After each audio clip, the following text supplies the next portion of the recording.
Les atomes.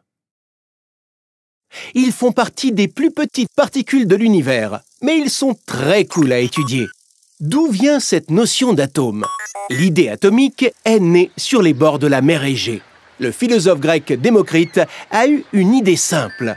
En admettant que l'on puisse briser un objet en fragments de plus en plus petits, il y a forcément un moment où l'on atteint le plus petit morceau de matière qu'il ne soit plus possible de casser. Démocrite appela atomos, qui signifie qu'on ne peut pas couper, les morceaux ultimes de la matière. Les atomes sont ridiculement petits. Regarde la gomme rangée dans ta trousse. Elle contient des milliards d'atomes, principalement de carbone. Si un de ces atomes était aussi gros qu'une bille, quelle serait la taille de ta gomme? Eh bien, à peu près la taille de la Terre.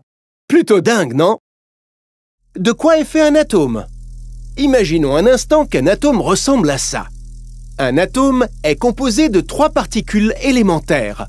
Les protons, les neutrons et les électrons. Les protons sont des particules électriquement positives et les neutrons sont neutres. Ils sont collés entre eux pour former le noyau de l'atome. Les électrons sont des particules électriquement négatives. Il y a autant d'électrons que de protons, l'atome est électriquement neutre. Mais que fais-tu? Attention! Eh oui, robot, tu aurais dû te méfier.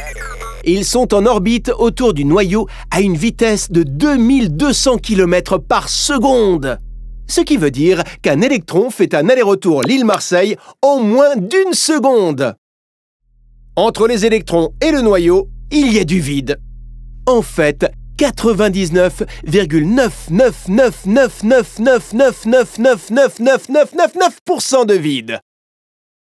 Imaginons que le noyau d'un atome soit aussi gros qu'une bille.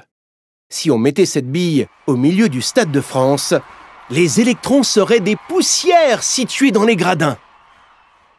Si on enlevait l'espace qu'il y a entre les électrons et le noyau sur tous les atomes de la Tour Eiffel, elle serait aussi grande qu'un grain de riz. Que se passe-t-il au cours d'une réaction chimique si un atome perd ou gagne des électrons? Il perd sa neutralité, il se transforme en ion. Si l'atome perd des électrons, la charge positive domine. C'est donc un ion positif, un cation. S'il gagne des électrons, la charge négative domine à son tour. C'est alors un ion négatif, un anion. Dernière chose, les atomes peuvent s'associer entre eux en mettant des électrons en commun. Ils forment alors une molécule, un édifice neutre. Tout à fait, robot. La science, ça peut parfois être un peu atomisant.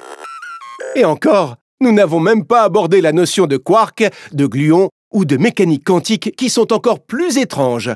Alors n'hésite pas à te renseigner sur cet étrange mais fascinant monde qu'est l'infiniment petit.